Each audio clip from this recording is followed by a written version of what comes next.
Sinaksak ang isang lalaki sa San Fabian, Pangasinan dahil daw sa utang na hindi binayaran. Ayon sa San Fabian Police, sinadya ng lasing na pinagkautangan at dalawa niyang kainuman ang biktima. Siningil nila ang 1,000 pisong utang na ilang linggo na raw hindi binabayaran. Nagkainitan sa paniningil hanggang sa masaksak sa tiyan ng biktima. Tumakas ang 3 sospek na naaresto rin kalaunan. Aminado ang nanaksak sa krimen. Nagawa niya raw dahil sa galit. Kailangan niya raw kasi ang pera pambili ng bigas. Sinampahan ng mga suspect ng reklamong frustrated murder. Wala pang pahayag ang mga kaanak ng biktima na nasugatan. Hinold up at pinagsamantalahan ng isang babae sa loob mismo ng kanyang sasakyan sa Angeles, Pampanga. Ayon sa biktima, nasa parking lot siya ng isang hotel nang lumapit ang lalaki na nagpakilalang pulis. Doon na raw siya tinutukan ng baril at pinaupo sa passenger seat. Pinaandar ng lalaki ang sasakyan at pagdating sa isang bakanting lote, doon na raw siya pinilit ng lalaki na maghubad.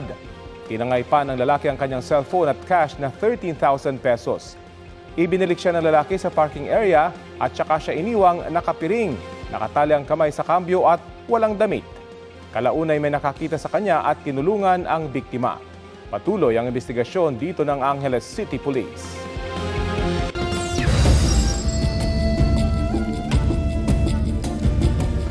Patay ang isang lalaki sa Kulasi Antique matapos makuryente. Kwento ng girlfriend ng biktima, nakuryente ang boyfriend habang nagbi-videoke sa isang resort nitong Lunes. Bigla na lang daw umaray noon ang lalaki hanggang sa matumba. Dinala siya sa ospital pero nasawi rin kinabukasan. Sabi ng girlfriend, hindi naman basa ang katawan ng biktima nang makuryente. Iniimbestigahan ng pulisya kung may naging kakulangan ng resort kaugnay sa insidente. Sinusubukan pa silang kunan ng pahayag. Patay ang isang puro kagawad sa sunog sa kanyang bahay sa General Santos City. Ayon sa Bureau of Fire Protection, madaling araw kahapon nang mangyari ang sunog sa barangay Apopong. Mabilis daw kumalat ang apoy sa bahay dahil gawa yon sa light materials. 1 oras nagtagal ang sunog. Matapos apulahin, nadiskubre ang bangkay ng puro kagawad na hinihinalang hindi nagising dahil nakainom umano. Posibleng faulty wiring daw ang sanhi ng apoy.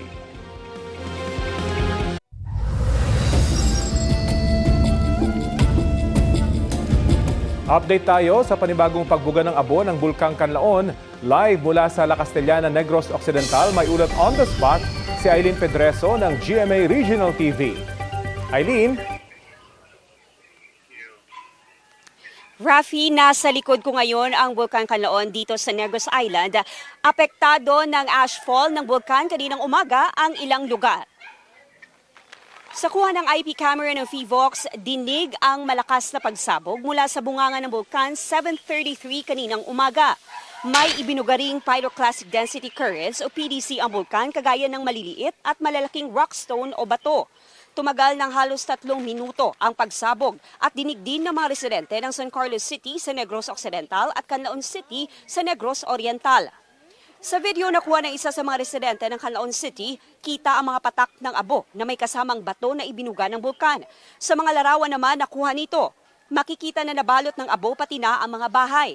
Abot rin sa sahig ang mga abong ibinuga ng bulkan. Pati mga sasakyan at mga halaman hindi rin nakaligtas sa abo. Ayon sa Negros Occidental PDRRMO, apektado ng ashfall ang ilang lugar sa San Carlos City. Patuloy naman na kinokolekta ng ahensya ang reports mula sa iba pang lugar sa probinsya na apektado ng pagputok ng bulkan. Sa ngayon, inaabisuhan ang mga residente na magsuot ng face mask sa oras na makalanghap ng amoy ng asupre.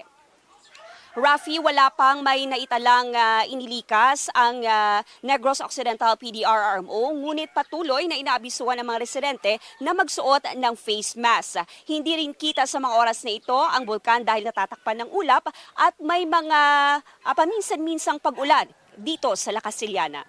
Yan muna ang latest mula dito. Balik sa inyo dyan, Rafi. Maraming salamat, Eileen Pedreso ng GMA Regional TV.